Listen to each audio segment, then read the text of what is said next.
Yeah, so I really wanted to quickly go over the chapter on terror.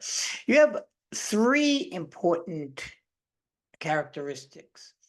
One is hyperarousal, which is essentially the idea that you cannot relax. After suffering this traumatic event, which is often considered an affliction of powerlessness, if I can say that correctly, and helplessness onto people, right? There's an intense fear, your body changes, etc. What's interesting about this with hyperarousal is it's a physical response where you can't relax. You can't say, sit down. You're all hyped up. I mean, you have hyperarousal. I used to use one film, Born on the Fourth of July. We're gonna be using The Accused this time around, but in the Born on the Fourth of July, it's about a Vietnam vet that comes back, and if he hears a firecracker, it reminds him of war. So that's kind of hyperarousal. You're gonna see examples of hyperarousal in the film The Accused, where Jodie Foster can't sit down. You know, she attacks a car. She is extremely, extremely irritable. And it really arouses and triggers anger. And you see that in the film. And a lot of people who have suffered traumatic events have that tendency, you know, that they're so hyper. And then it gets into to the extent to which they can't sleep, insomnia is a big thing, etc. You also have intrusion, which is similar to hyperarousal to the extent to which it continues with you. So long after the danger, long after the event happens, you relive it. It comes at night, reoccurring memories, nightmares, etc.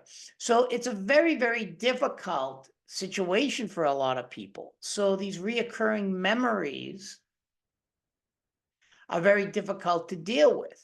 It becomes intrusive in your life. You know, you'd be working, say, has nothing to do with the event, the traumatic event. It could be anything from a sexual assault, car accident, war, etc. And then boom, you're like, all of a sudden, you know, it's intrudes into your life. Constriction is a little different. If intrusive is long term, you know, how we can cope. Constriction is more you surrender, you become numb. You know, you often rely on drugs and alcohol in order to stop that intrusion. Sometimes it's not even with drugs and alcohol. You become numb. In the 4th of July, the movie, a Vietnam vet comes home and he just has, you know, a paralyzing stare and he just goes numb and can't communicate. The book has a good example of a woman who was a victim of sexual assault and then she couldn't go out.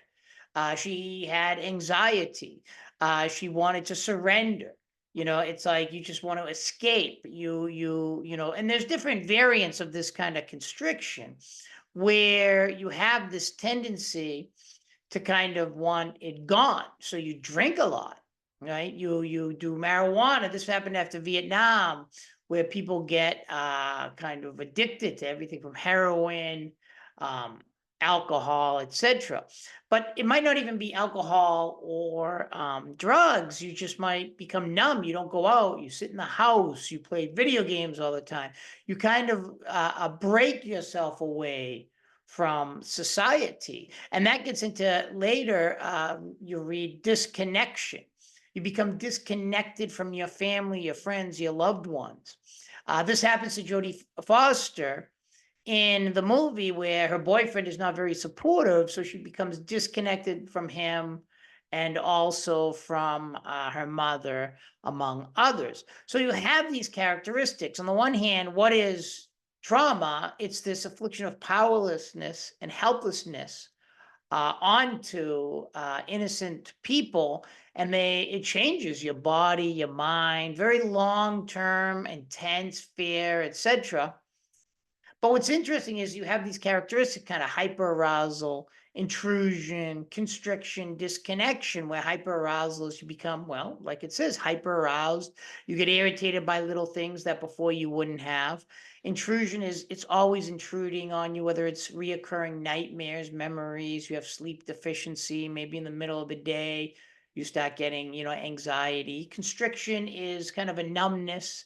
You want to break free of these memories, this intrusion, etc. In order to sleep, maybe people do drugs, they get addicted to prescription meds, etc.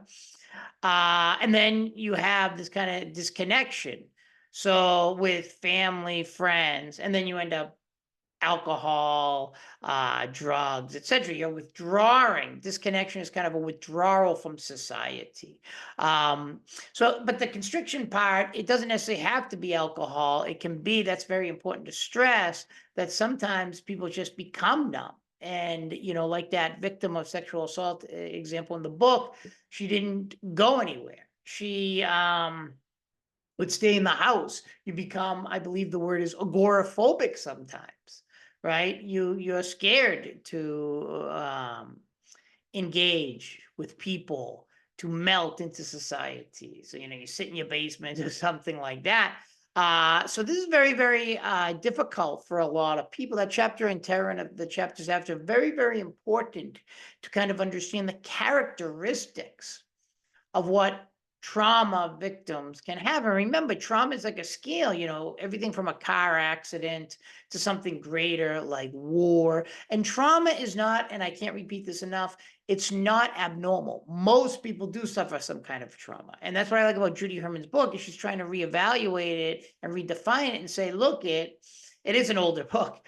Before You Were Born, it came out. So it's essentially saying trauma is not, as they would classify it, as an abnormal event in psychology, but it is actually a normal event that most people have. So thanks a lot for listening, and I hope you're enjoying the book.